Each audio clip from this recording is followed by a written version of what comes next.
Bom, você sabe que a gente está então há 10 dias do Enem, os estudantes ficam então aflitos para terminar os estudos. Agora, Lidiane, será que faltando somente alguns dias para a prova, estudar muito nesse momento é a melhor opção?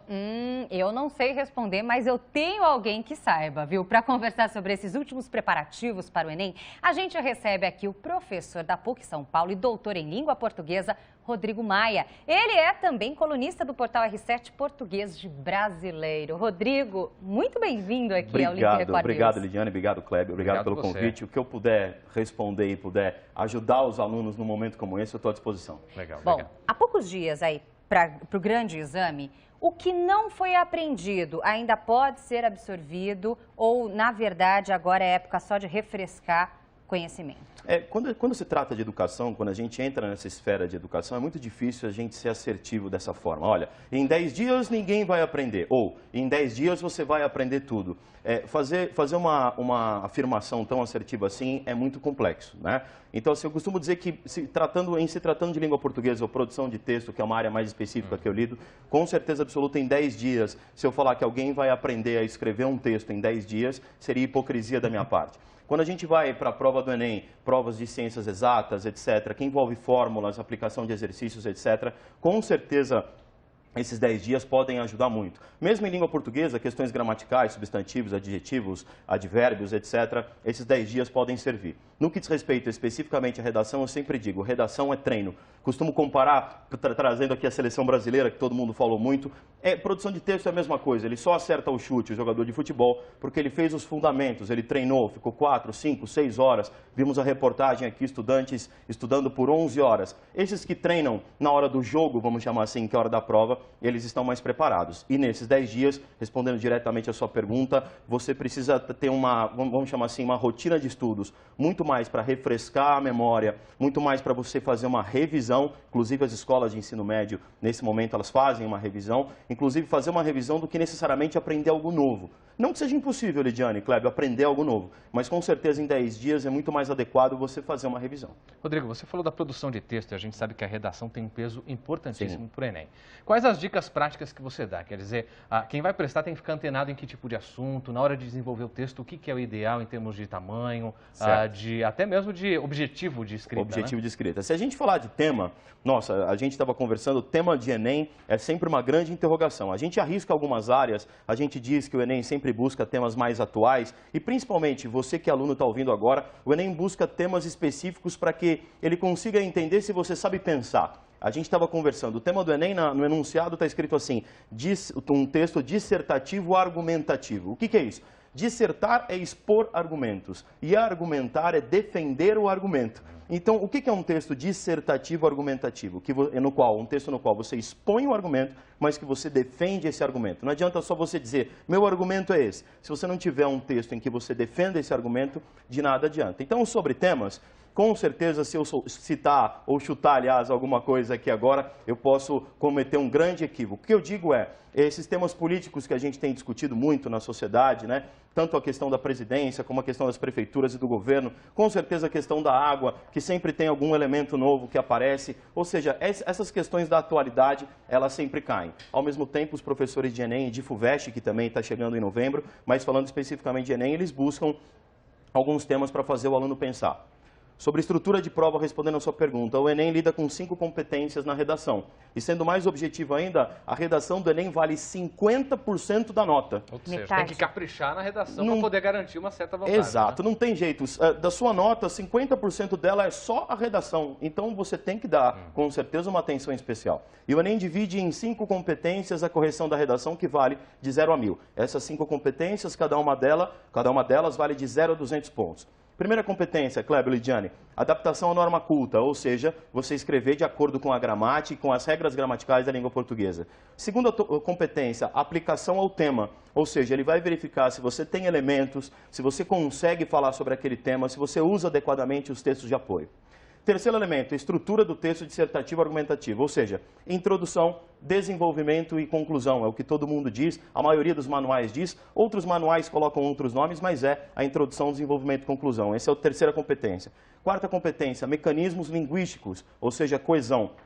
Como você utiliza, Clébio, cada estrutura, um mais, um pois, um embora, um entretanto, um contudo, ou seja... E aí eu acho que vale a gente deixar aquela linguagem rebuscada, porque muita gente quer escrever bonito, né? Sim, e aí resolve na redação do Enem. Quer escrever bonito, aí pega uma palavra que não conhece, coloca inadequadamente e acaba não dando certo. Então, essa é a quarta competência. Para finalizar a sua resposta, Clébio, a quinta competência é que o Enem chama de proposta de intervenção social, respeitando os direitos humanos. Ou seja, o aluno tem que pegar o tema da redação e, no final, ele fazer uma proposta de intervenção, uma proposta de solução a esse tema, respeitando os direitos humanos. Se você cumprir essas 5 competências, fizer introdução, desenvolvimento e conclusão, sem dúvida você tem boas chances, né? Isso não é uma fórmula do sucesso, então, porque você ouviu agora eu falando, você vai bem, claro, tem que treinar, mas obedecendo essas competências, escrevendo essa estrutura, a chance de tirar uma boa nota é muito grande. Por falar em fórmula do sucesso, peguei a prova, por onde eu começo? Por exemplo, que eu tenha mais aptidão em matemática. E você tem mais aptidão em matemática? Não. Essa pergunta é curiosa. Eu também não tenho aptidão alguma para matemática. Qual é o jornalista que tem, né? Alguns ainda tem, mas olha, não dá 1% dos jornalistas, hein, Clébio? Aptidão em matemática, Clébio? Nunca, jamais, né? Às vezes eu vejo meus alunos resolvendo alguns exercícios de matemática, eu vou lá e dou parabéns, porque eu não saberia responder. Mas, falando para você da prova, o que muitos especialistas, e que eu acredito também, é assim, como a nota da redação vale 50% da prova, e para escrever uma boa redação, você tem essas 5 competências que a gente conversou, ora, se você começar pela redação, quando a sua cabeça, vamos chamar assim, ainda está fresca, no que diz respeito às ideias, ao entendimento, a esses aspectos todos, a chance de você fazer uma redação melhor, a chance de você tirar uma nota melhor, ela é maior. Mas eu quero deixar claro, cada pessoa tem que entender como se sente melhor. Agora, como dica, eu começaria pela redação, não só por ser um professor de português, mas como a gente acabou de dizer, você vai lá, faz uma prova de matemática que a sua cabeça sai fumaça, não é isso? Faz uma prova de física, de química, biologia, tem gente em casa já passando mal, só de eu falar essa prova toda. Aí imagina que depois disso, Cleber, ainda você vai lá fazer a redação.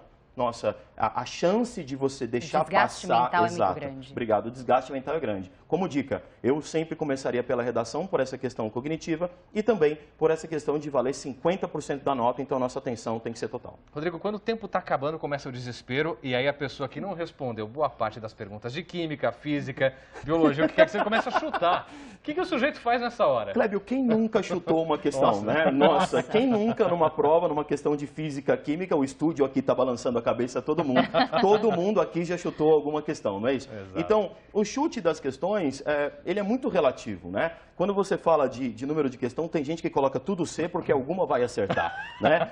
Qual que é a dica para chutar? A dica para chutar é assim, se você pegar as últimas provas e estatísticas, você vai verificar que quando você tem múltipla escolha para 5, né? A, B, C, D e E, a incidência de B, C e D, que são as centrais, ela é maior.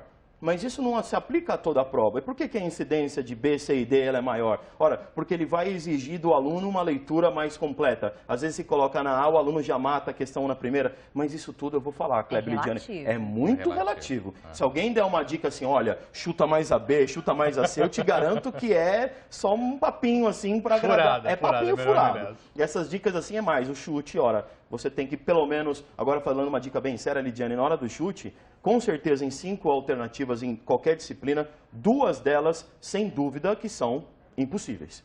Pode ler 1, 2, 3 vezes, que de 5, 2 você vai eliminar na hora. Eliminando 2, acho que já melhora um pouquinho, né? Ficam só 3 aí para você arriscar com uma probabilidade de acerto um pouco maior. Muito bem. Rodrigo, dicas para o dia da prova. Aí realmente aquela coisa psicológica, como é que o candidato deve se comportar, ou tentar, pelo menos? Então, essa questão também ela é muito subjetiva, ou seja, cada um se comporta de um jeito. Eu, principalmente, nesse sentido de prova, eu um dia antes não estudaria.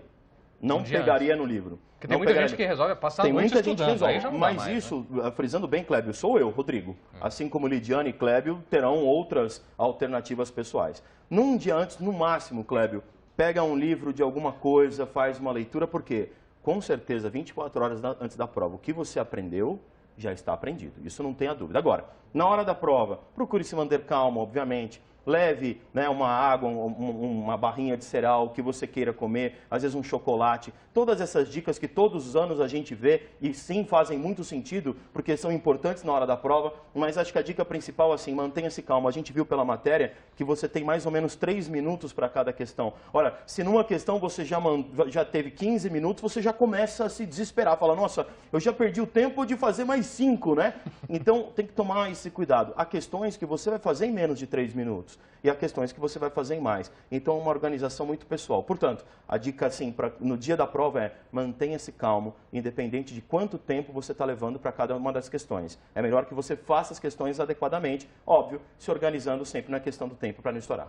Rodrigo, quem tiver mais alguma dúvida, consegue encontrar informações riquíssimas no seu blog? Blog Português Brasileiro, lá no R7, eu sempre coloco dicas. Hoje, inclusive, saindo daqui, eu vou postar uma dica sobre prova do Enem, sobre redação, tudo que a gente disse hoje, até para contextualizar com esse nosso bate-papo. O blog Português Brasileiro está no R7 já faz um ano e pouquinho, um ano e meio mais ou menos. Graças a Deus, um enorme sucesso, recebo muitas mensagens e vocês também, o que puderem mandar mensagens e eu ajudar, eu estou completamente à disposição sempre. Obrigado, Rodrigo. Muito obrigada, Rodrigo. Eu que agradeço. Que quem está ali em casa consiga ter absorvido um pouquinho de tudo isso que você passou. Eu sempre digo assim, o importante de uma aula, eu falo para todos os alunos, e não que aqui seja uma aula, mas é um bate-papo, é ser útil. Eu gosto de dar uma aula, eu gosto de ter um bate-papo, eu gosto de falar com alguém e no final eu pergunto, foi útil? Se a pessoa fala, foi, eu fico plenamente satisfeito. Eu pergunto, foi útil? Muito. Foi. Então pronto, se foi útil, com vocês e com o pessoal de casa, eu fico plenamente satisfeito. Valeu, Tá bom? Estou à disposição de vocês quando precisarem. E nós à sua disposição também, Rodrigo. Obrigado.